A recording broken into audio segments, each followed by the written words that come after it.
Hey everyone, Adri here to give you a bit of a rundown on this deck that we just top 4'd on the Thursday challenge. My motivation here was that there are so many big blue decks going around, with Jeskai specifically, that I wanted to try and see if we could resurrect this Jeskai Arcanist.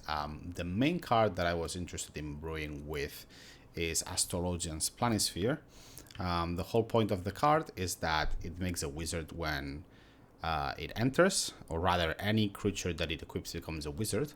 And then it has two effects. The first is kind of like a sprite dragon. Whenever you cast a non-creature spell, you put a +1/+1 counter. And the second is that whenever you draw your third card each turn, you put a +1/+1 counter on the equipped creature. Now, this is not when you draw 3 cards, but when you draw the third card. So you can only trigger this once per turn. And the whole synergy is pretty simple. If we equip our Dreadhorde Arcanist with an Astrologian Planisphere, we can go beyond the usual 1-drops that you end up playing with the Dreadhorde. Things like a Braid, Time Walk. And if you go higher, Flame of an Ore, Force of Negation is not something you can cast, but if you want to, Lorien, and even up there. But realistically, we want to try and at least get to the Time Walks and the Flame of Honors as a way out. Obviously, flashing back an Ancestral Recall with the Dreadhorde is almost always going to be game, but we're already like 6 cards up. But that was basically the motivation for this deck. The rest are just good blue-red spells, 2 Flame of Honors because the Planisphere makes anything into a wizard, including things like Lurrus or the Saga constructs. All of those are going to be wizards. We have Snapcaster Maze as like an extra, a little bit faster Dreadhorde, even if it's just a once off. 4 Ponders, 2 Flusters. Just we are speccing a lot more into like instant sorcery based spells, not so much into things like Duel or other like permanent or based combo decks of the sorts. 2 interesting cards here, March and Prismatic Ending. So Prismatic Ending, even if it just gets played by Dreadhorde, we can still exile zeros, and there's a bunch of them right now going on in Vintage. We are also playing an off-color Jet to help us play the Lurrus as well, but also gives us our 4th color so that we can exile things like a Karn or a One Ring, that sort of stuff. March for the Worldly Light is also interesting because as an additional cost, we can exile white cards. Now, we don't have many white cards. In fact, we only have 4 main deck plus our Lurrus if we end up bringing it in. So it's not always going to come up, but the fact that post Dreadhorde Arcanist, you can still add more white cards to power this out is something that can come up sometimes. Maybe your opponent unexpected. Typical card you would look into for 2 would be something like a Frog or a Orcish Bowmasters. The rest of the deck is pretty straightforward. I ended up just playing 2 Wastelands and a Strip Mine because as opposed to the normal, Esper Lurrus decks, we actually end up being quite more pip intensive than them. Not only are we trying to cantrip more often just to power our Astrologians and stuff like that, Flame of Honor is a card that can be a little difficult to cast at times, and so I opted for just 2 Wastelands and a Strip Mine in favor of having an extra fetch land and Urza Saga. Our sideboard, we have a relatively rough time against Dredge or pretty fast openers from them, so we have 5 Graveyard hate cards. Priest also doubles for Oath, although we don't expect it. It would probably be an okay-ish matchup. 2 Plows for more creature-based pairings, like any Lurrus control decks, shops, Mono White Initiative, that sort of stuff. 3 Pyroblasts for any blue intensive deck, even if they are just playing frogs. We're going to be Pyroblast, but also thought of for PO, for which we're also bringing in 2 Null Rods, a Seal of Cleansing, and Shattering Spree, which again, Replicate is also an additional cost, so it also works well with the Dreadhorde Arcanist because after playing with the Dreadhorde Arcanist, we can pay additional red mana to copy the Shattering Spree. And obviously the Lurrus namesake for the deck. So that is what the deck is going to look like. Before we start with the rounds, here's more or less how I would like to do it. I'm not going to run over all of the challenge. I'm just going to pick some matches that, or games rather, that are going to highlight specific strengths and weaknesses of the deck. But I know some people are interested in seeing like the full thing and how the sideboard's going to go. So if you check the description, you're going to find a link to a video that is going to be unlisted, just so that it doesn't like mess with the algorithm and stuff like that. But basically, that's where I'm going to drop the entire challenge with very minor edits. I'm just gonna go over it to see if at some point I'm flashing the screen or not. But you'll be able to see the entire challenge unedited, no audio, no nothing. So that's what we're gonna do. I'll see you for the first match. All right, game 3 of round 1 against Shops. We're gonna talk briefly about the sideboard. So we are going to be on the draw versus Shops. So I'm cutting a Prove, a Vexing Bubble, and our 2 Flusterstorms. For a Seal of Cleansing, our 2 remaining Plows, and a Shattering Spree.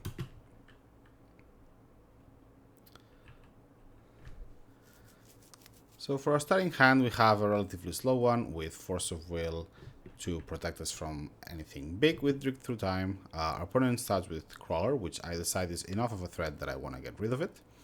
Here, I'm going to just drop all of my cards and play the Arcanist. This is threatening quite a lot. We could either we could either go for an Ancestor or Plow, Shattering Spree. There's a lot of things that this is threatening. We just play it, get wasted. Our opponent plays a Stonecoil Engine. Here, I'm debating between Saga and Tundra. If I play the Tundra, I can pop Lurrus and Treasure Cruise, which could be interesting if I find like a Plow to start pummeling my opponent, or just an Ancestor or something like that.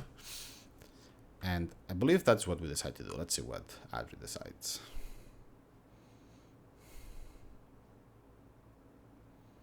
Yep, we pop it. I decide that I don't really need to play a Lurrus game here. There's a lot of cards in Shops that stops the Lurrus from being good, so I decide to just draw. We don't hit any lands, unfortunately, so we hope to not get wastelanded, and there we go. So now we're a little bit behind. Our Arcanist cannot block these cards. We are dead in 3 attacks, give or take. Luckily, we get our second land, and here we are going to deploy a basic. Mostly, we've seen 2 wastelands, so there's 2 wastelands remaining, 1 strip mine. I decide that I don't really need the Arcanist for anything. There's no spells that I can cast right now. I am cutting myself away from getting, let's say, white for Plow, Plow Stonecoil attack, Plow the other Stonecoil. We're very far away from Flame of Honor, and also Stonecoil Serpent has protection from multicolored, so Flame of Honor cannot destroy it.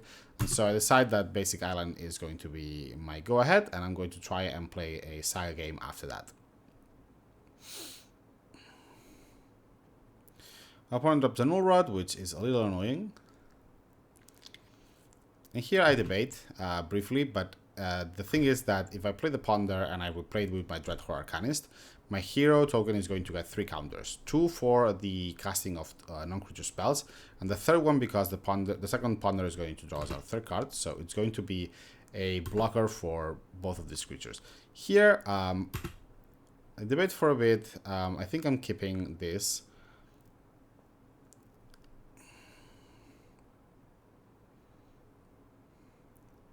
I decided to put a land on top because I can just draw the force.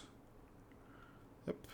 And we hold with our hero. Our hero is a 4/4, doesn't need to block, but we can definitely trade if we want to. Our opponent is thinking for a little bit, and then plays a Lodestone Golem, which we have to force. Since even though there's Flame of Honor on top of the deck, we would not be able to cast it because it would cost 4 mana, so we have to hold. Our opponent doesn't attack, which is great news for us. And here I debate Flame of Honor, and here's where I discover that Flame of Honor doesn't destroy Stonecoil Serpent, because you'll see me trying to target it. And obviously I cannot. And so I decide to just flame the artifact and draw 2 cards, since both of my creatures are wizards. The drawing 2 cards is also going to make my hero a 6/6, so now it's definitely not... our opponent is definitely not attacking, and I am happy to just hold here, mostly because I can't think of many things that our opponent could play here that are just super egregiously crazy for us. And also there's a neat trick that can happen here. So observe that unless our opponent gets something like a null rod, what can happen here is we can equip the Astrologian, Brainstorm, equip Astrologian to Dreadhorde, Brainstorm, our Dreadhorde is going to be a 3/5, and then we can play back our Flame of Honor, getting rid of more of their artifacts, while holding back a 7/7, and we would have a 4/6 Trampler that next turn could just go on and recast maybe Treasure Cruise if we get lucky, but yeah, we'll see. Also, if our opponent does not get a null rod effect here, our Urza Saga can get us Pearl, and with Pearl we can plow, attack with Dreadhorde, plow again, and that puts us quite far ahead in terms of like what's going on.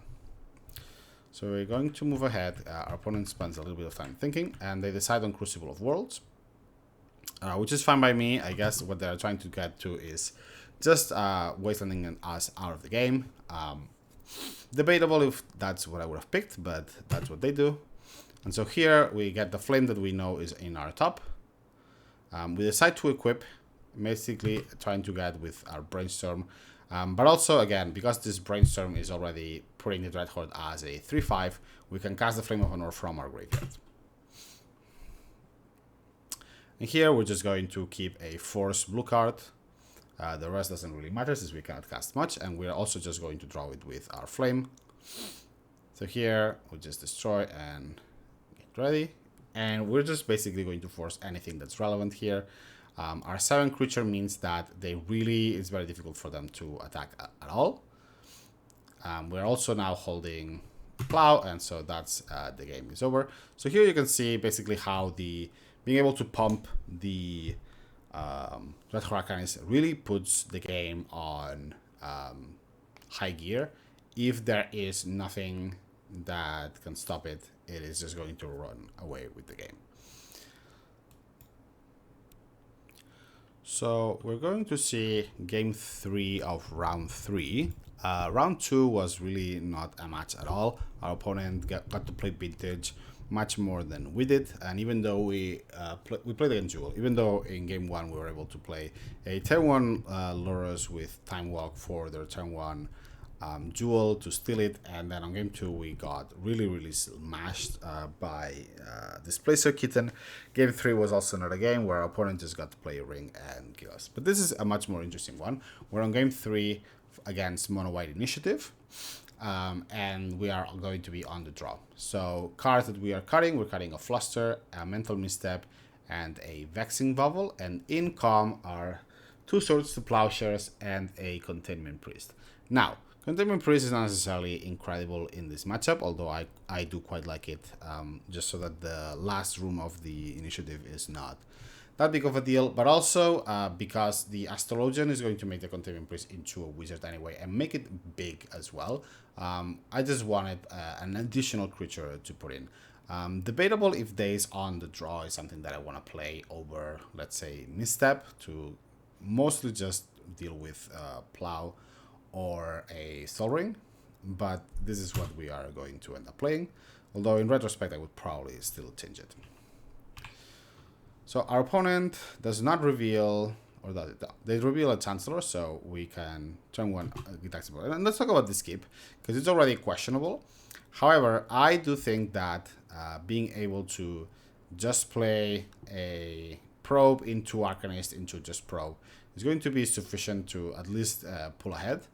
The only thing that I might have thought here is to play Volcanic instead of the island, just in case of an Archon of Emiria, but we're going to see their hand. And unfortunately for this recording, I don't have what they revealed, but I do know that their hand was just very heavy in mana. No creatures other than the Chancellor and a Witch, and no initiative creatures, no nothing. So it's a very slow hand, which means that we can take it very slow as well. Here we're just going to recast the Dreadhorde. Recast the Probe. I wasteland them off Caracas because I know they have no fast mana since I've seen their hand, and now I'm going to see it again. Sorry for not showing it. But I know that their hand is just a couple of caverns even. And so I'm going to counter any fast mana because at this point I'm just hoping that my Astrologian is just going to grow into something that is just going to be bigger than what they can deal with. So we're just going to go aggro here. And our opponent has their first cavern into Witch Enchanter, which gets rid of one of our Astrologians. But again, this hero is now just big enough to contest with most of their creatures. And so I get rid of the cavern again, get my Lurrus, and just hit them for 4. No need to attack with the Dreadhorde, and it's going to block the Witch Enchanter. Our opponent drops their second cavern, which we knew about, and another Seasoned Engineer. And here there's a bit of a conversation about whether I want to try and attack and get my initiative back. I already have my island, so while there's a reason to do it, there's really, I'm gonna try. The attack with the 1/1 doesn't really make a lot of sense. I should have attacked with the 4/4 only. But there we go. They decide to scry. At this point, they have 5 mana, so they are 2 away from the Chancellor. So scary stuff. And they get another initiative creature. Get them to the stash, and now they are much closer to their Chancellor of the Annex. Again, my opponent is trying very heavily to just lean into the Chancellor, which makes sense. I'm here, I just decide to equip the Astrologian, play another Astrologian so that my Lurrus is now at 4/3. But unfortunately, there's no profitable attacks for me to make. There could have been a way, actually, in retrospect, to just equip the hero again and replay the Astrologian so that the hero would be a 5/5 and could attack for either the initiative or at least take it. And this is a game that I liked to focus because it showcases the power of the deck, even though I am going to make a lot of misplays here. We've already seen a couple. So our opponent gets the Skeleton token, and now I'm counting. My opponent has 6 mana. They might have another cavern, I think, from the Guitar symbol that I knew of. Probably not, because I'm going to force this here, where I could have held it, but also make sure that, our wizards are getting bigger. This attack is going to get through since they get protection, and our opponent reveals a Chromog that they put into the graveyard. And the last cavern for the Angel. So here we are with the Chance of the Annex, and here the gods are favoring us. So there is a misplay that is going to happen. I'm going to pause the video here and see what's the winning play, because it's not what I'm going to make.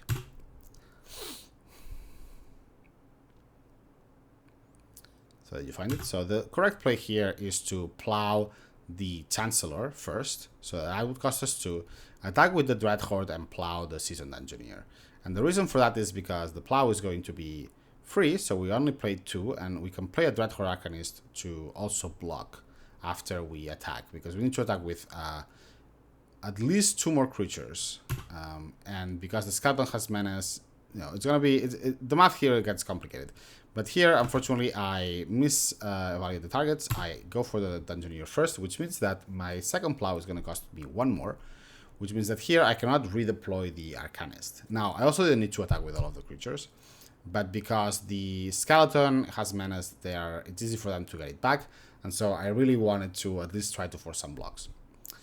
Unfortunately, because we don't have the Arcanist to block, here they are going to get back the initiative, and we don't see what the Undercity reveals for them, but my opponent basically could only choose between an Archon of Emeria or a Peacekeeper, which is what they will end up deciding to pick. Naming Jeskai Arcanist as well.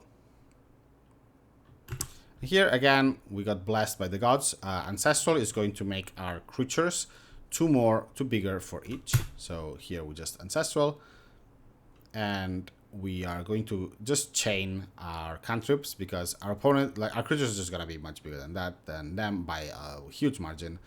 At this point, there's not really that much to do, but just basically wanted to showcase how these games can go and how just very minor details can affect it a lot. We got bailed out by our top decks twice. We top decked Ancestral and then got the Plow, but the deck can do a lot, but it still requires you to play a little careful. Alright, we are in game 1 of round 4 against Subasakat, who I know is on Doomsday, and they reveal a Lurrus. Now this is game 1, because I felt like it was the most interesting. Game 2, our opponent just mulled to 5, and that was it. But this one was quite interesting, I believe. So this is the one that we're going to talk about. So let's talk about our hand. We have somewhat protection from a turn 1 Doomsday if we want a mental misstep the Dark Ritual. It's a bit of a dangerous hand to keep, especially knowing that they're going to be on Doomsday. Lurrus, Doomsday means that they are playing Frog, maybe Tamios, so this Plow is useful. The Wasteland is going to get us the Plow from the Lorien, and we can follow up with a couple of Planispheres to put pressure on their life total, but we are very light on counter spells. So here we're just going to see if we keep it. And here I had to leave, and so we don't. We decide that it's not enough, and here I have at least a Force of Negation, which doesn't get, the problem with the misstep is that if they have misstep for misstep, then, it's a little more annoying. So this is a little less cards cover what they're playing, and if they don't kill us turn 1, we can always play a Fluster with Mox Pearl if they play a Mox. If they play a turn 1 Frog, we have defense, that sort of stuff. We put back a Flame of the North since we're very far away from it. And they go Sapphire, Black Lotus into Dark Ritual, into play the Lurrus. They play 1 bubble, which I considered Force of Negating, but at this point I'm like, I have bigger problems. So that's 1 bubble, 2nd bubble, and then recast the bubble. So our opponent has +3 cards based on all this interaction. And so we have to play a little more careful. We are going to be on the backswing by a lot, so we're trying to find a way to weave through this. The main problem that we are going to have here is that our Prismatic Ending needs 3 colors to get rid of the Lurrus, and so our Flusters are going to be at least 2 more turns away. We cannot Force of Negation to protect it. We could try to Flame of Honor the Lurrus and try to bait a counter spell into the Prismatic Ending. And here we, again, because of the pressure of a Dark Ritual Doomsday, we cannot just Force of Negation these Mishra's Bubbles. Also, they have 2, so even if we got 1 of them, it wouldn't be sufficient. And here, I'm just going to fetch. I debate for a second if I want to Ponder, but decide against it because I want to do this, Flame of Honor into Prismatic Ending. Worst case scenario, I can just Flame of Honor to draw my cards. And here, because they tap out, I decide to try and go for it. Which is and is not a easy call to make. There's a lot of cards that tag us here, and there's a lot of cards that don't. So by doing it this way, we are dodging mostly Flusterstorm, but we are exposing ourselves to Daze, we're exposing ourselves to Force of Negation, and we cannot Force of Negation back. Ultimately, it's a Force of Will, so it doesn't matter, but it's worth considering, the windows that you have in certain matchups to weave certain cards. There's also a point of whether it's even necessary to get rid of the Lurrus right at the second. Like, yes, it is drawing them an extra card at return, and also giving them perfect information about our hand. But it's still, we could also just Flame to try to draw 2 cards and try to pull back into the game. Regardless, the game continues. Our opponent this time decides to go for the Black Lotus, plays a Psychic Frog and passes. So here I am expecting a Force of Negation. Luckily for me, I have the Plow. And so here I'm considering what I'm doing. And ultimately, I think I'm going to go for Prismatic Ending, mostly because I can Fluster for defense. And if they try to go for something, I can always Plow back. But again, we are more or less holding backing cards. Our opponent has had this Lurrus in from turn 1. It's turn 4. So it's drawn them at least 3 more cards. And here I cannot Fluster because there's only been 2 spells. So the Black Lurrus covers it. And so I decide that Force of Negation is in order. And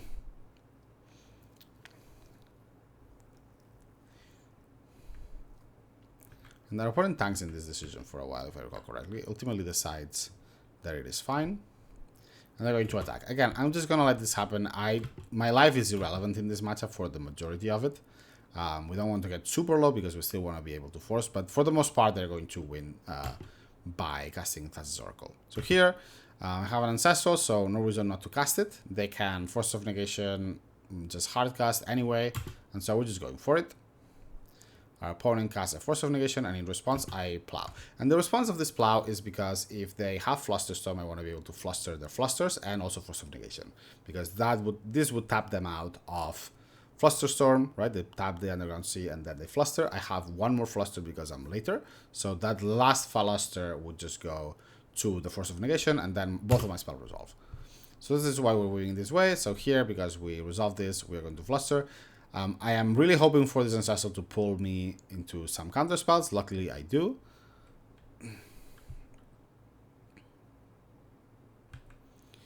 Here, our opponent, sorry, I skipped it. Our opponent tanks for a little bit, plays Frog, and goes for Dark Ritual and Doomsday. And here, it's garbage time, sort of, because we're both Hellbent, but I still have a Lurrus that I can pull from my Commander Zone. But our opponent has a Frog, and we're at 8 life. Like, it's very quickly, we can very quickly lose here. Luckily, we get bailed again. So we are leaving mostly just spells that would deal with creatures for our Arcanist. I play the Arcanist. Here it's going to go first and foremost for Plow. Almost for sure. Unless something spectacular happens. And the reason for it is that no matter how many cards I draw, we are very far behind if this stays in play. Now with the Brainstorm, I believe I should go for the Plow, but now I go for the Ancestral. Here, debatable. Honestly, I could see both arguments. And the reason for that is that if I Plow the Psychic Frog, they have 3 cards. They still need a lot of stuff. And if they go for the Doomsday and I draw Flame of Anor, I can just make them draw other 5 cards and they would lose. Regardless, drawing 3 cards is good. Could be anything. Could even be a Plow, even though we already have one in the graveyard. So we end up fighting for this. We Ancestraled. We get bailed again with a Plow. Here I'm going to get rid of their Undercity Sewers, mostly because that means that they can only Doomsday if they Dark Ritual. The Black Lurrus in the graveyard already. By the Lurrus. And now our opponent Brainstorms.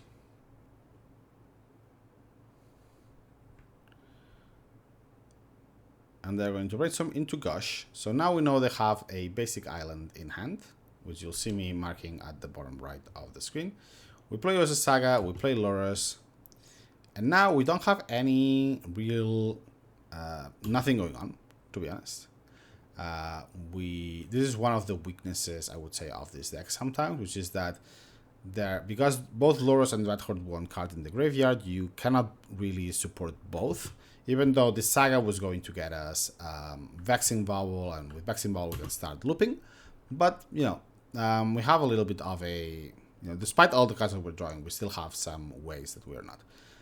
And so here I'm considering what to do with this Astrologian, because if I equip it to the Dreadhorde, Treasure Cruise is too far away to go to, although it is definitely possible to get there. And here, something that I'm talking to my opponent, but I made a colossal mistake, which is tapping the Urza's Saga for no reason whatsoever. And if we didn't, we would get one construct that would be a +3. And that construct would be with the Astrologian, the Mox Pearl itself, the other construct, another one, it would be a 5/5. And so from there, a 5/5.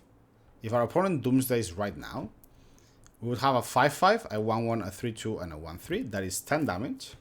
Our opponent would be at exactly 10, and they would die. And even if they somehow manage to gain life, Ruby and Bubble both would bump the hero by 2 tokens. So this tapping is giving our opponent a big window to come back into the game.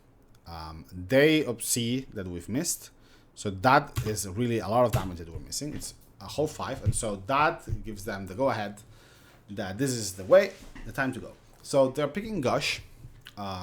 Unfortunately, I wasn't able to record the exile pile, but you'll see me typing at the bottom what I think is on the pile and on the cards in their hand.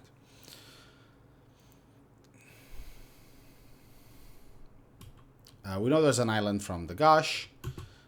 We know they picked Black Lotus. We know there's a Gush. Obviously, there has to be a Thassa's Oracle. What I don't see is Ancestral.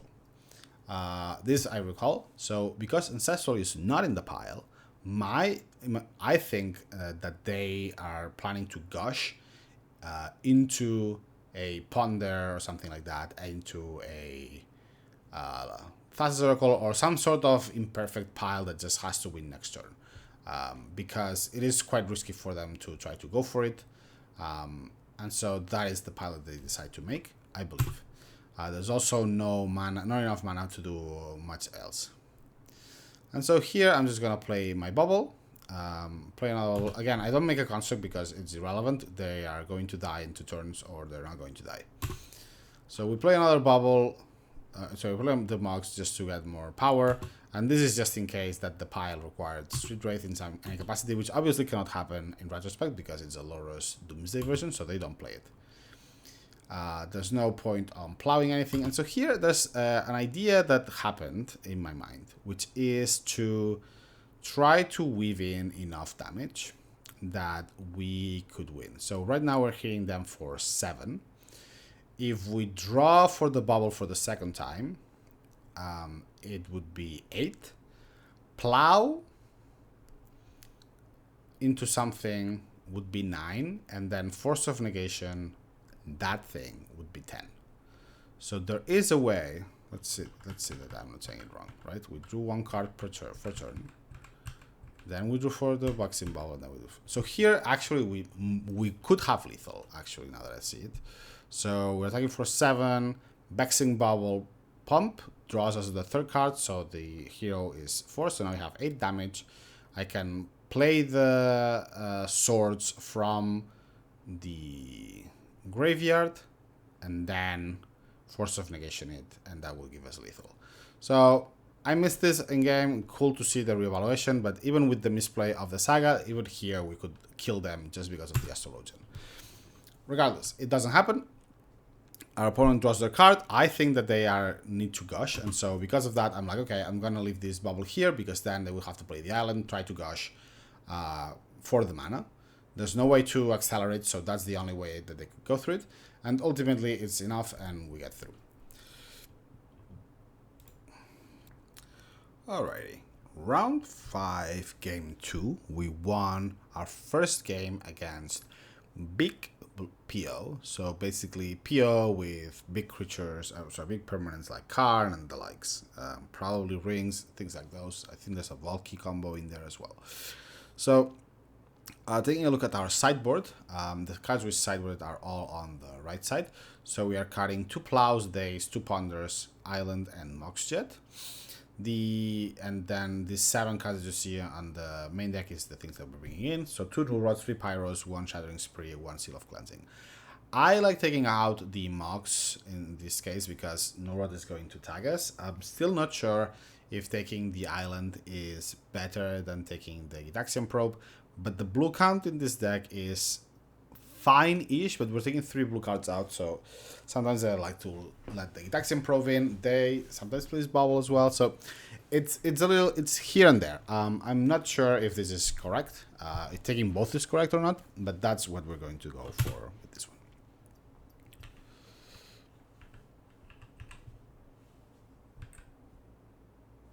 So here we open quite an interesting hand. I like it just based on the Null Rod, Gitaxian Probe, etc. So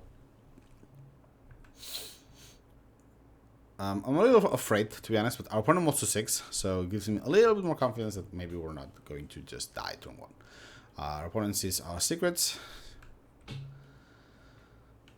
and drops a bunch of Moxes, Bubble, etc., whatever. So this stops us from a turn 1 Null Rod, which is good for our opponent and bad for us. Volcanic Island is the new card, and so here we're just gonna start with a Prismatic Ending on the Jet. And the Jet here is just because I don't know if they are playing things like what's his name, Demonic Postboard or not. I could go for the Peril since they are incentivized to have the white mana for the Null Rods, but I decide that black is the color that I want to get. Because if they have a Demonic in there and they go for their Underground Sea, their colors are starting to be a little difficult. Obviously, we cannot go for the Bubble because they would just suck it for no reason.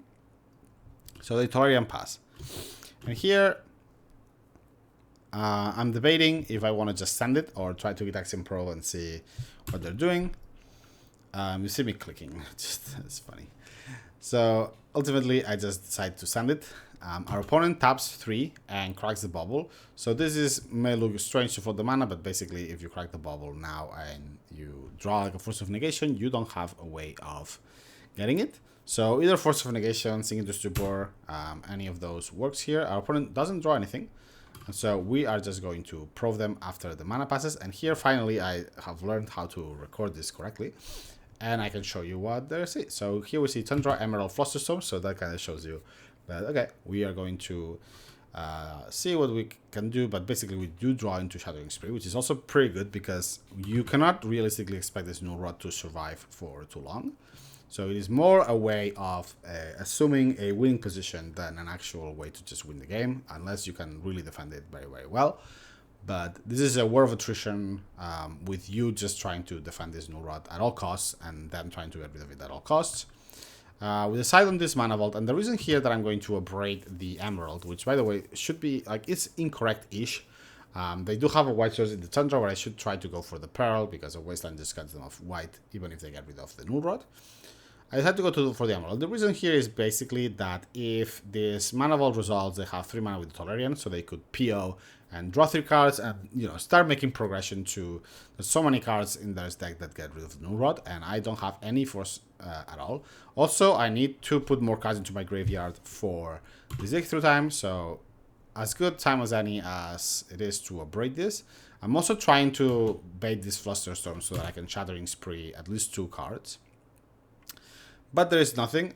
Again, I'm gonna start casting just things just to try to bait this Flusterstorm with everything I have.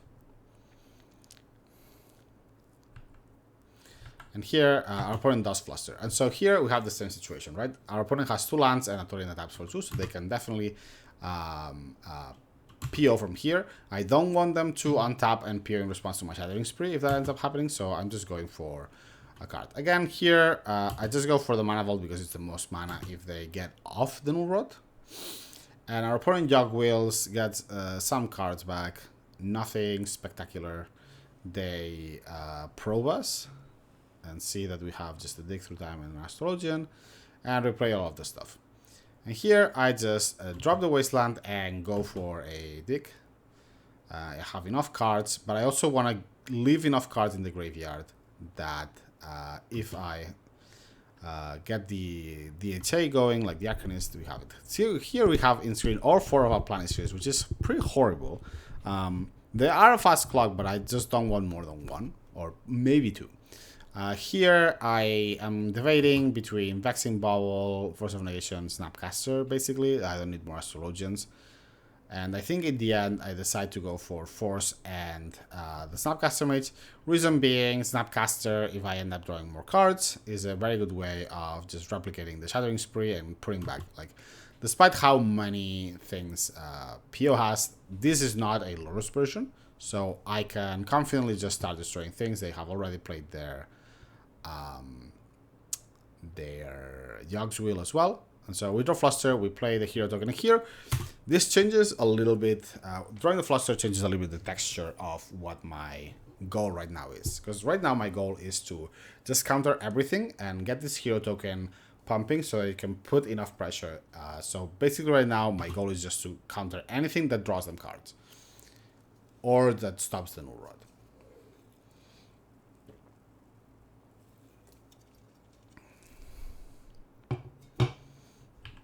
Our opponent tanks for a little bit here, but ultimately they try to steal sabotage. Oops, sorry.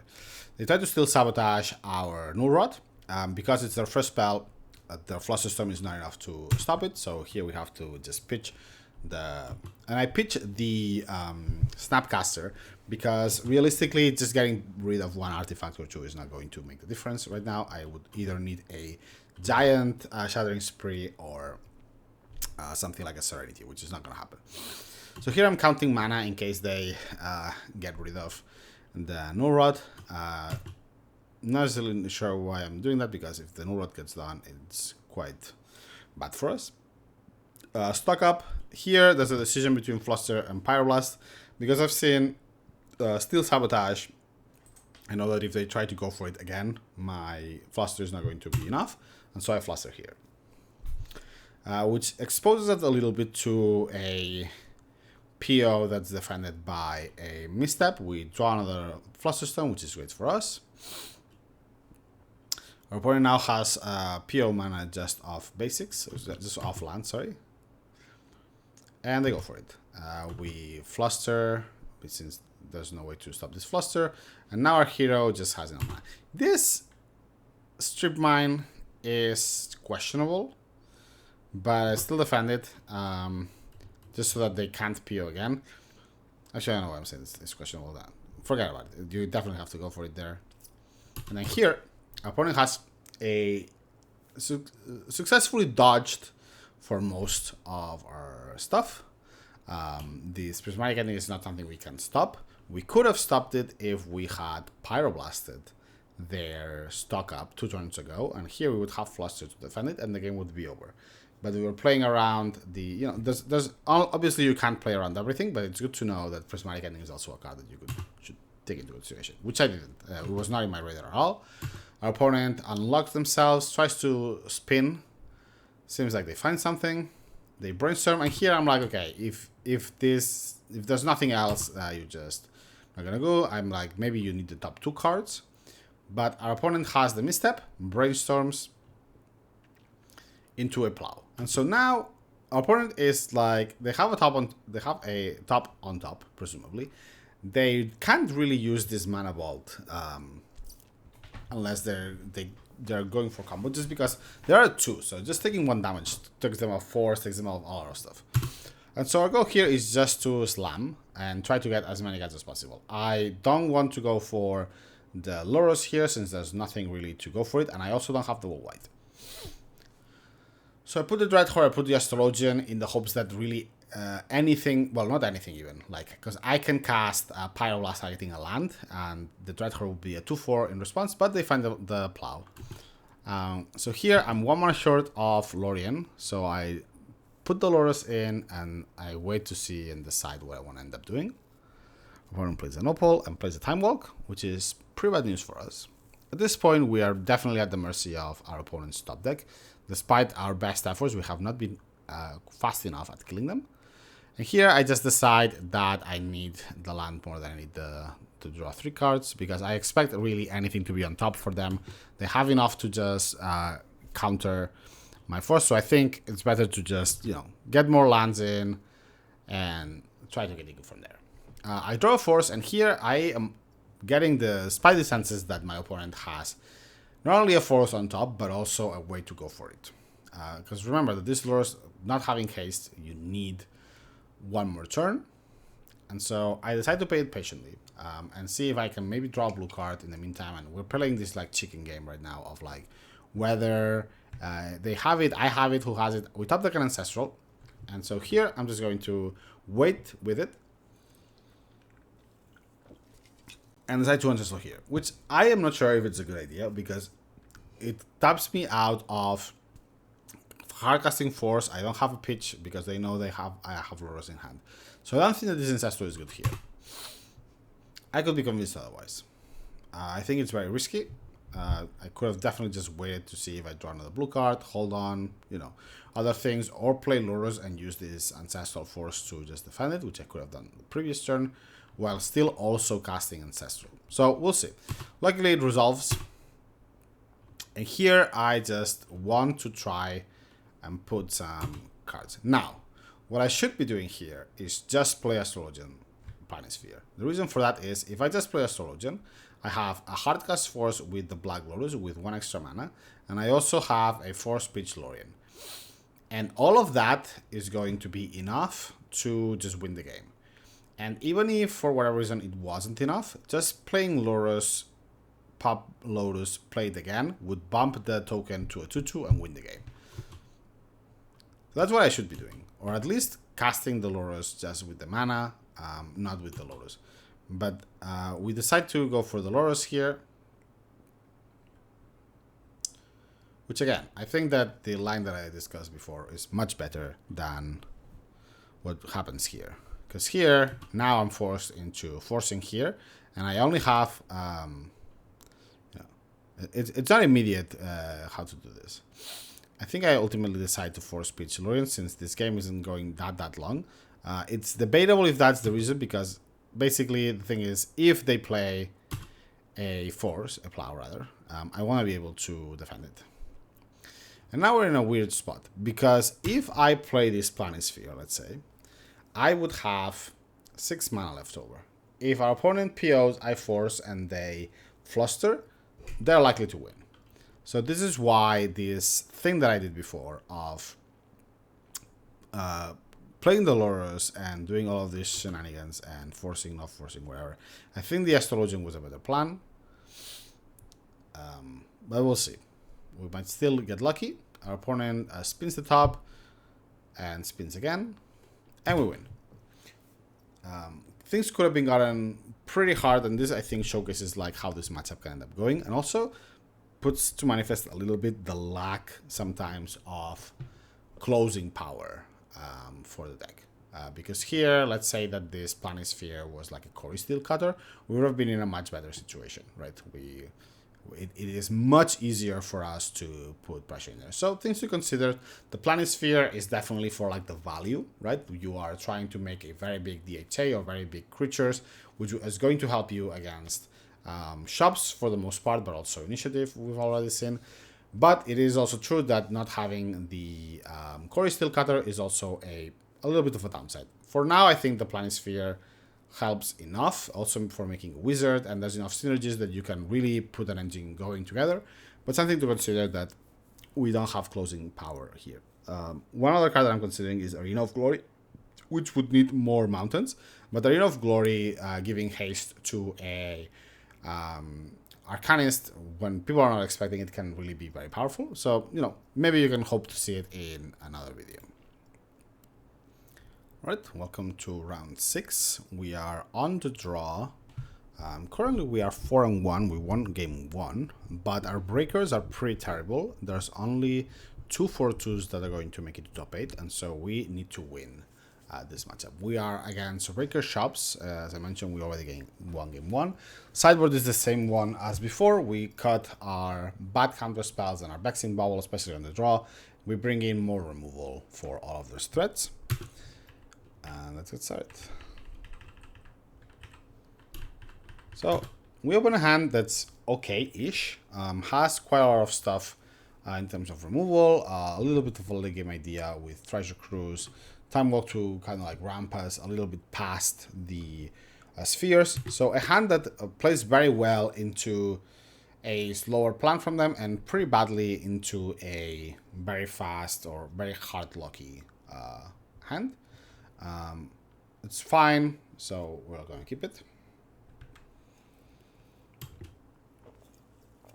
And their opponent opens with a Patchwork Automaton, which is honestly the best opening for us, because right now this tells us there's no 0 mana artifacts for them to be played, unless they want to follow up with multiple Patchworks and they want to, you know, keep their firepower to make multiples.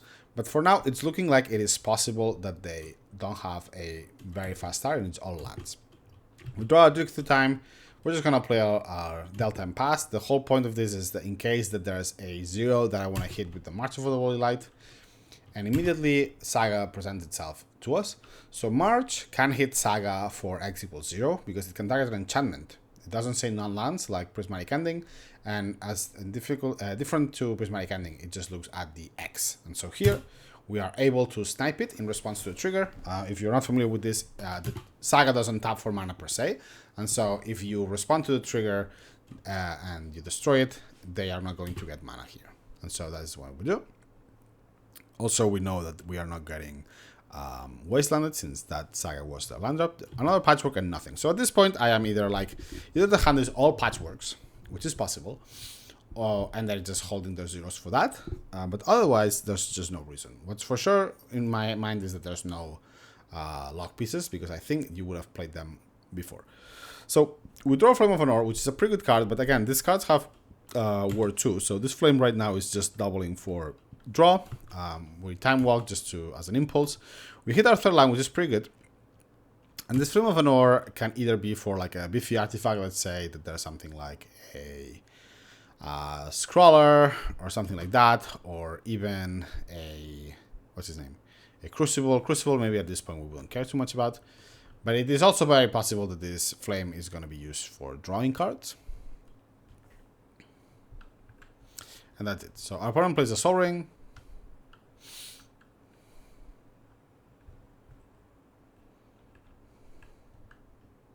Tanks for a bit. And then plays a Workshop and plays a Golos. So Golos is pretty annoying here, especially because they can go for a Wasteland, get us off of enough mana. We really, really want this Prismatic Ending, and the Shattering Spree to be able to resolve. So I'm just going to draw 2 cards with the Flame. Nothing happens. And so this resolves now for them. And let's see what they get. They get a Wasteland, so I know that my mana is kind of accounted for. Also, if we count their total power is 10, so I cannot even afford to wasteland this Wasteland in case I want to protect my mana. And so here, there's like a somewhat cute E play that we can do. So we are going to Shattering Spree, the Golos, and the Patchwork, the bigger one, and then pay for the word for it. So this reduces the clock significantly, even though we're going to lose a land. But drawing the force there ensures that I'm not going to get Crucible locked, unless they also have a piece of Prison. So they would need a couple of stuff. Here we get double Wasteland out of red, which is okay, but at this point our red has done most of the work. We're gonna cruise and keep in the deck, in the graveyard, I believe. Oh, nothing. Okay, I thought that we would maybe keep the Shattering. I guess that makes no sense because Shattering Spree doesn't matter. Yeah, no, it's fine. We also don't have, yeah, I think it's better. And here I want to cruise instead of the other thing, because if I get a land and, sorry, if I get removal plus a land, plus a Mox and a land or something like that, I can Prismatic Ending with paying the word. And here I just drop the Astrologian, make it 2/2, and by my counts, I should be able to survive. But here, let's say that I force and I have this member for my hero, I would die if I don't block. So I let it resolve. I can still force because I have this jet. And now they attack. And here I feel like I have to block because otherwise I'm unable to plow for anything. Sorry, I have to force anything. They go squirter me, which I don't know that I would have done. Or at least I would have maybe gone for the Wasteland. There's no double white spell that stops us, and we still have the Mox Jet if we want to play the Lurrus. And now this island allows me to play this Brainstorm and kind of like see how I want to weave my turn.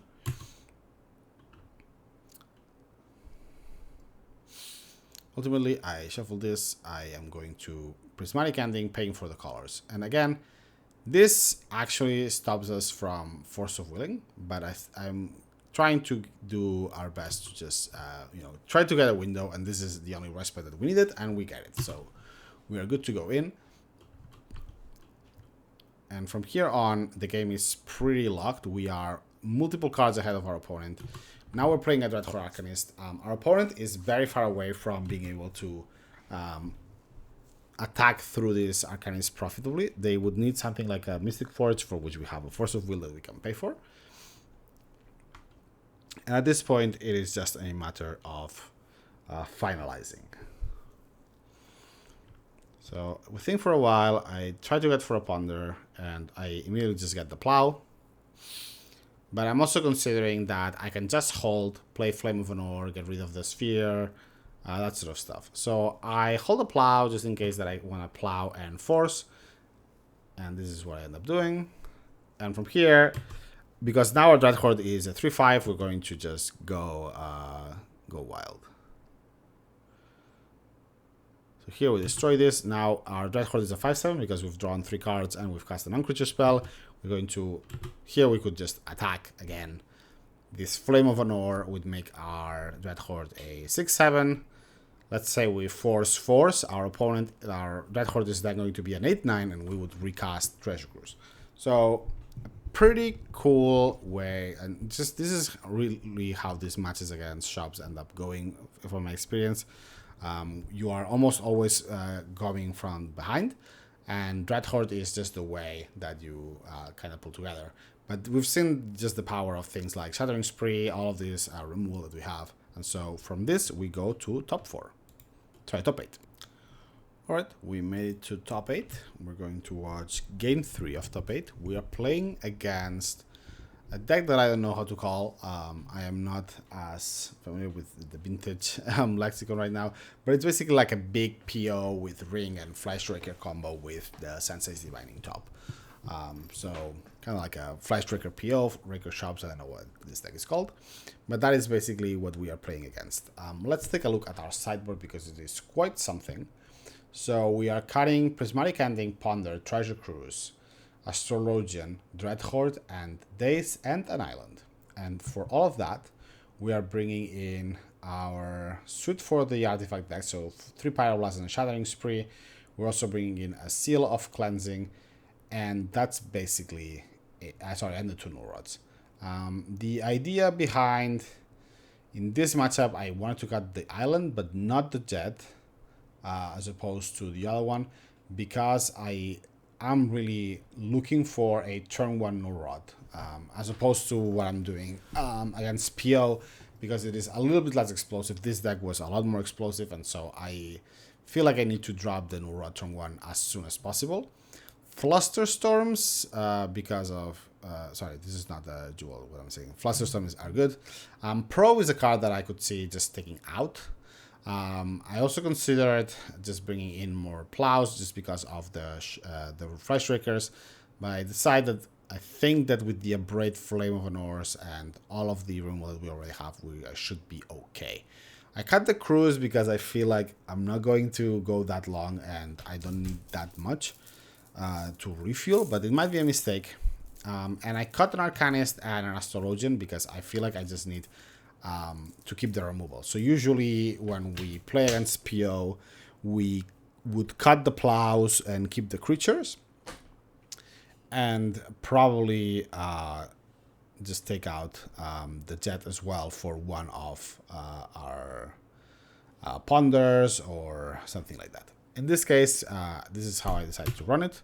It's also getting a little, we've been playing Magic for a lot of hours. I'm not as well versed with this deck, and I got a little pressed for time, so not the best decisions. So let's look at our keep. So on the play, we're on the play because we won game 1. So on the play, this hand looks fine. We're gonna probe, see what's happening, have Force of Negation and Pyroblast for anything crazy. I'm going to move ahead here because I take a little break just to stretch my legs and stuff. So our bottom moves to 6, and we see a hand of basically nothing. So 4 pieces of mana, 1 Dismember, and a Time Walk, which basically is a cantrip in this situation. We actually get Ancestral, and so here I'm just happy to let it play and just adjust myself and go. So because I know the coast is clear, I can just get it in. Nothing here that they are doing matters. I have Force of Negation, Force of Will. I know that they would need two pieces of action to do something that I would need to respond to. A Mox Jet that we knew about, Ancient Tomb, and so right now there's just a Dismember, and that's it. So here, now I'm just trying to think about how do I want to weave it for the Dismember. And ultimately, I just decide to ponder. We see Black Lotus, March, and Pyroblast, which all great cards. If I get the Lotus now, I can hold up Force of Negation, Hardcast, and Force of Will, Pitch Ponder. And that's what I end up doing, with also a Braid as something I can do end step if I so choose to. Sensei's Divining top is enough of an annoyance, but I know that they are not playing, what's his name?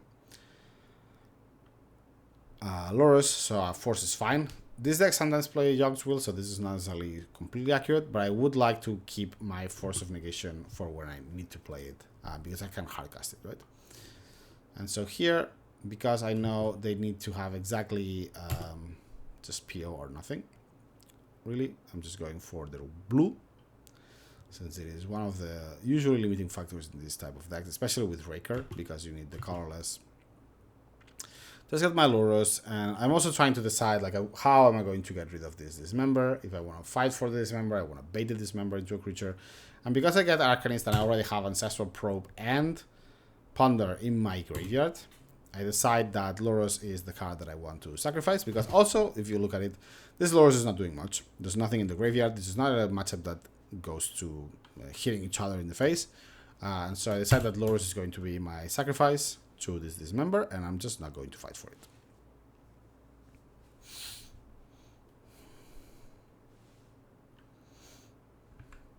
Opponent thinks about it. It's like, what do we do?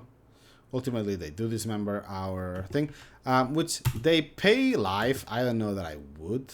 I don't know what they were playing around. Maybe like a Flusterstorm or something. I would pay with the Jet. Maybe it doesn't come up, but I don't think it's necessary.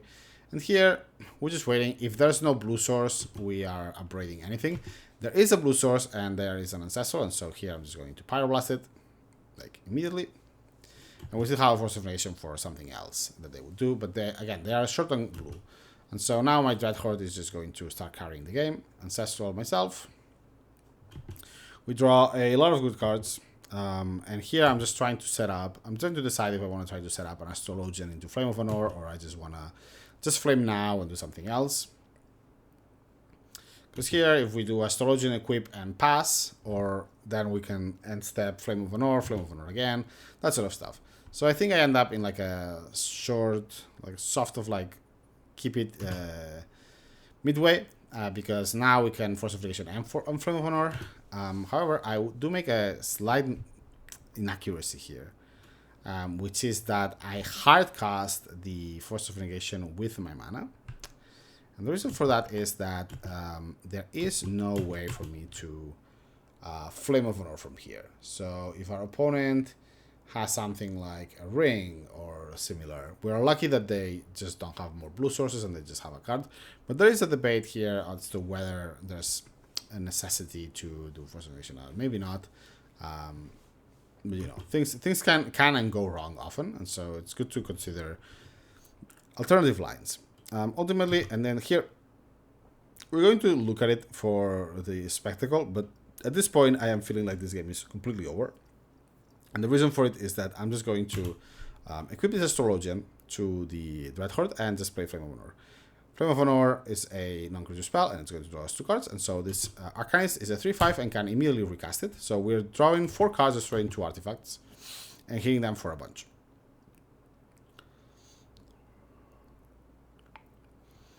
And also PO is a deck that really needs their resources to be in play. Right now I have an out to everything they have.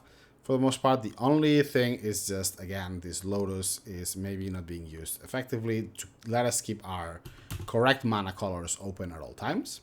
Because right now, we got this Plow, but we'll have enough for everything. And so here, our opponents is writing on the wall, because literally they're dead next turn. And they got it. So we're going to top 4. Alright, so welcome to game 1 of top 4, and this is the only game we're gonna watch.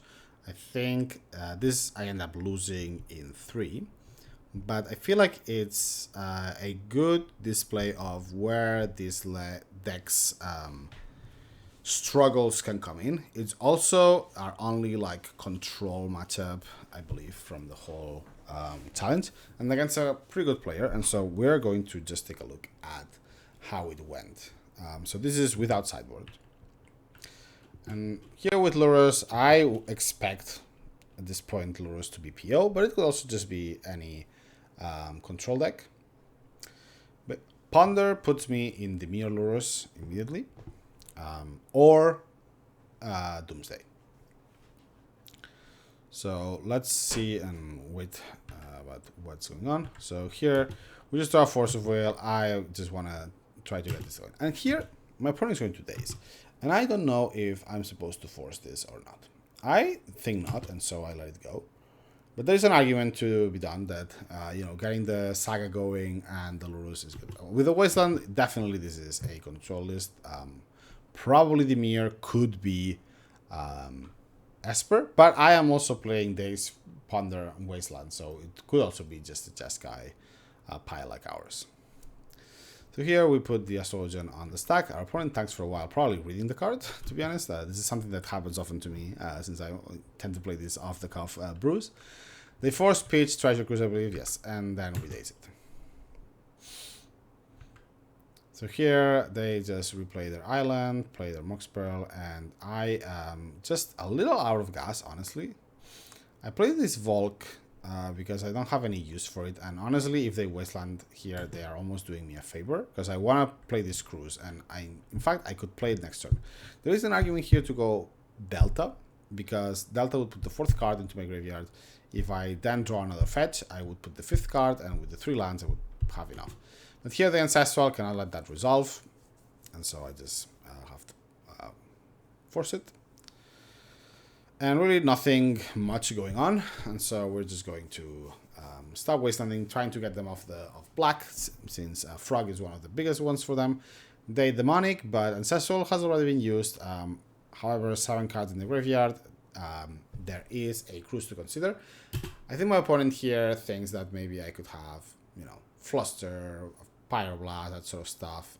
Another, what's his name? A Spell Pierce. So they just go for Saga. Perfectly reasonable. We are not drawing much. We would need, like, you know, an Ancestral, something like that. So here's one of the first kind of things about this deck. It's just like not having access to tutors is a little uncomfortable sometimes. You have to draw into your cards.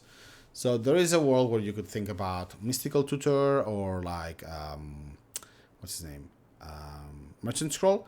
Because they're also like Merchant Tutor, like Mystical Tutor specifically, because it's much easier to find with the Arcanist, reuse with the Arcanist and then find us wherever.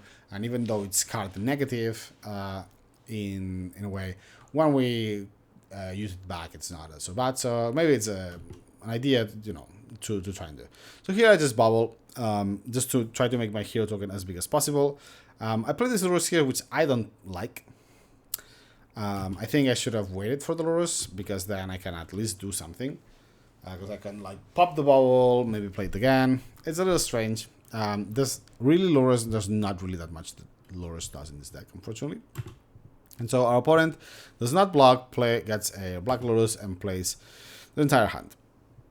And so at this point, it's looking skiffy. There's 10 cards in the graveyard, so this truck can fly at least 3 times. That's going to buy them 3 cards. We're drawing very little. However, our creatures are big enough that this Bowmaster is not really that problematic. I'm going to equip it to the Lurrus because this frog can really hit me very fast, very quickly. And so I'm just trying at this point to get my Lurrus to be big enough. But we are going to see a potential big problem with this, and it's that I cannot... Our Lurrus is not often that great. It is kind of like a thing that I've seen with this deck. Maybe that I just need something like a Soul Guide Lantern in the main deck, but realistically the only way to abuse this Lurrus, other than recasting stuff, is just the Vexing Bubble, which is not the greatest thing to be doing. Regardless, we are popping the bubble, and this is just like our way to try and catch up back in. We're getting pinged every time, but our Lurrus is also getting pretty big. And here I just want to play my Dig Through Time. I'm going to exile most of the stuff, leaving Time Walk, but there's a way to do it with the Dreadhorde Arcanist, but it's going difficult. And so here is what I think is one of the pivotal mistakes in this game. Because what I'm thinking here is, I pick Lotus, Snapcaster, play Lotus, snap the Time Walk, and I have mana to pay for the Spell Pierce. If they have a Fluster, which I haven't seen, be difficult, but you know. However, here I think the pick is just Fluster, Snapcaster Mage. And the reason for that is that their Lurrus is going to really take over, and I don't have anything for it, really. There's no plows. We play much less removal than normal. I haven't seen much through this entire thing, and so here I think that the correct is either Ponder, Snapcaster, or or Snapcaster, Fluster. And with the whole point of trying to Time Walk again, Debatable if it's even Ponder Fluster or Ponder but Lurrus I don't think is the correct pick here. But I do pick it anyway. I think we're going to pick Lurrus and Snapcaster. And here, as soon as I click OK, I realize that my play doesn't work because the Vexing Bubble is in play. And so this is one place where I should have just corrected and just not do anything. Alas, I decide to draw Vexing Bubble. Here I draw Prismatic Ending, which changes my plans slightly. But there's also like probably better things to be doing here than what I'm going to do. I think what you should be doing here is just stop the bleeding from their side, even if they cast the Lurrus, which is now in their hand.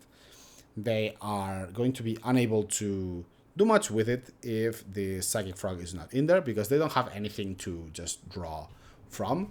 If we keep doing the Vexing Bubble trick, this Lurrus is going to grow way faster than they can get, and just one hit with it is going to be enough. However, here we completely fly off the handle, and we are going to lose the top 4, partly because of plays like this one. So here, I commit to the problem, and we are already not playing around the card we were playing before, which is Spell Pierce. We are trying to Snapcaster Mage into Time Walk. So basically, I decide to commit anyway, and I want this idea of this Time Walk to happen for no reason. This is a mistake. So here I'm just gonna get tagged by the card that I was already playing around, which is Spell Pierce. I'm going to get a construct, and my idea here is that this Lurrus is a 7-9, sorry, a 10-9. So even if I attack, they can't block. However, we are like one land away from them being able to just loop this Bowmaster, and because we're tapped out, our opponent is just going to chump it.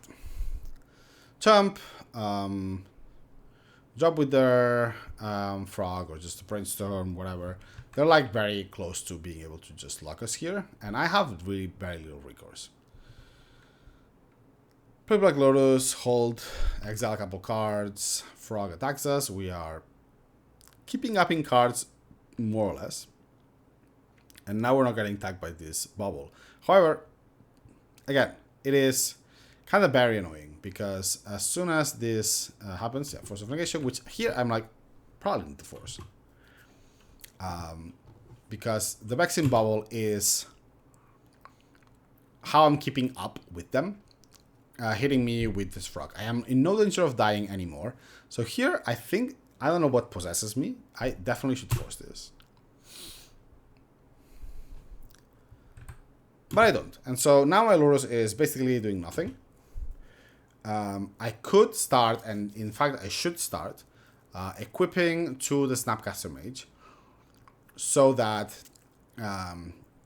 I can start threatening more stuff, and at least my Snapcaster Mage can recast things. I have enough mana to recast a Dig Through Time with Black Lurrus. This attack doesn't make much sense, but we're just gaining life. Here I should definitely just equip to the Snapcaster, but I think I'm going to equip to the Dreadhorde. And the reason to equip to the Snapcaster is because... Sorry, actually I shouldn't, because if they want to play the Bowmaster, then I do. So I guess it's not horrible. They do get Lorien, and here I think it's just going to be off the rails. Yeah, their last 2 cards is Force Blue card, and they draw 3. They're going to draw with the Frog, and they don't really have a reason to kill the Snapcaster like at all. They're going to draw 3 cards, and despite how much it's going to be very difficult for them to kill us from this position, but they are so far ahead in cards that, you know, despite how big this Lurrus is, the situation is very tenuous because a fatal push at this point. Our opponent has gone through half of their deck and hasn't seen a single piece of removal. So I expect them to at least have a couple of fatal pushes. Remember, this is pre-sideboard. But it's still a very tenuous. They have plenty of ways to get... here I'm just seeing that the main deck Null Rod is pretty funny. But here we're just like very close to the to just losing control of the situation. So here they dig through time. I'm fully expecting them to get, you know, a lot of anything really. Push is what I'm looking for. I've seen this Pearl going on, but I've seen enough of the deck that I don't think it's as per. And here, yeah, exactly. So because of the Black Lotus, they can get Revolt and then plow our thing, plow our other thing, and so now they can get rid of the Snapcaster. And here it's just like, we're trying, because despite all of this, they are at 6. Here's where a Chorister Cutter would be great because of the trample. I can just keep going with the Ponder because now it's going to make my hero a 6/6. However, because of the Lurrus, it's almost impossible to get through this wall. They can keep replaying the Bowmaster to block. And here I think we just don't attack. But it's kind of pointless because they also have the second Bowmaster, so even if we don't attack, it's not that difficult for them. They fly the frog again. They play another frog, strip mine. We get a plow, which is somewhat of respite. And I equip because a plow is going to give me the mana. I plow the frog that is flying, so that I at least can get some break from that. And also because their frog is no longer a flyer. So they bubble once, bubble again.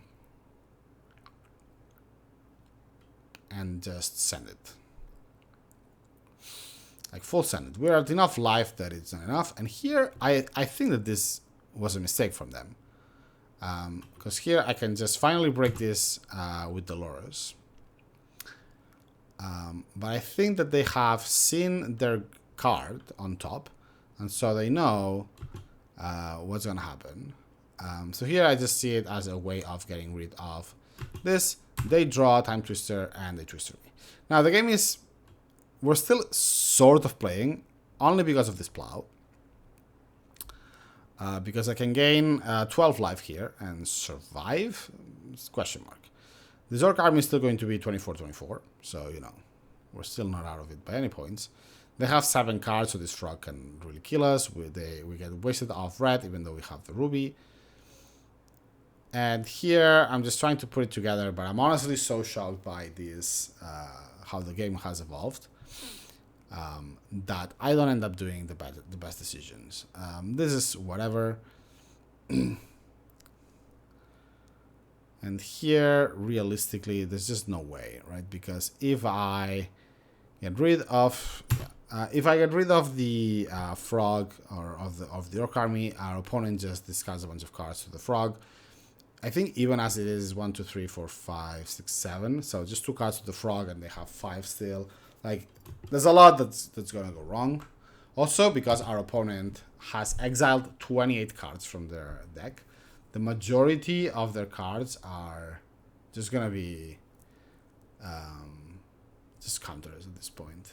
So really from here, they want to shift in their direction. Well, it has already shifted, but it's over. And I'm just gonna let it play out, but we're dead on the next attack. I just force a nation to do something realistically because we are dead, and that's it.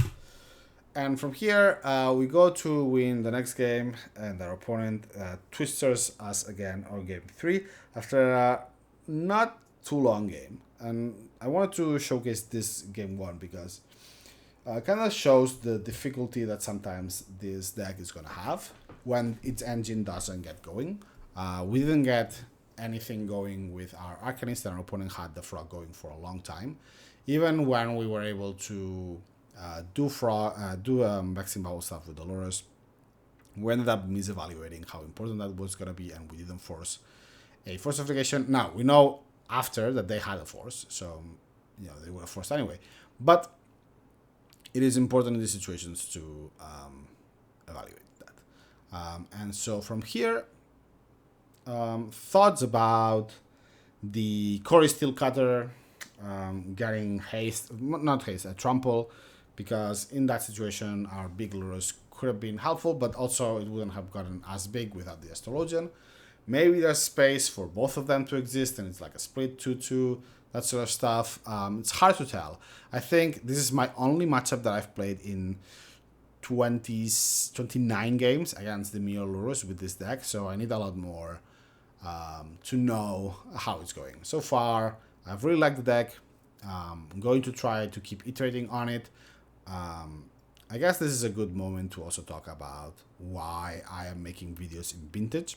I really think that Vintage is in a great state right now. There's a lot of brews that you could be making. The Discord channel, Discord server, you should join for MTGO in Vintage is full of people innovating and doing cool stuff. And I just want to put showcase on different veils that can be played other than the, quote unquote best archetypes and best decks. We've played Blue White Cats in the previous challenge where we also top 4'd, and that's been picked up by some people. Love to see the iterations. My version of the deck was certainly the worst that was in there, and it still did pretty well, and people took it and iterated it. This, I hope, is the worst version of this Jeskai Arcanist list. I hope that people pick it up and try it out. And we'll continue to look for stuff. There are brews that I'm trying that don't make it into videos because I don't find them as powerful. But hopefully we can keep making cool decks like this and keep doing well with them as well. And hope that they end up making waves and people pick it up and try Vintage. At least online, I think it's just one of the best formats right now for brewing. I know it can look a little intimidating with all of these things, but you can see here that we're going to turn 14 whatever. So this thing about being a turn 0 format, I've never understood. There's a lot of top decks that you could be playing, and so I hope that this inspires you to also play it. If you like to durdle, this deck is really good for you. If you've never drawn 6 cards for 1 mana, this is the thing for you. So I encourage you to try it, iterate on it, let me know what you think, and I'll see you guys in the next one.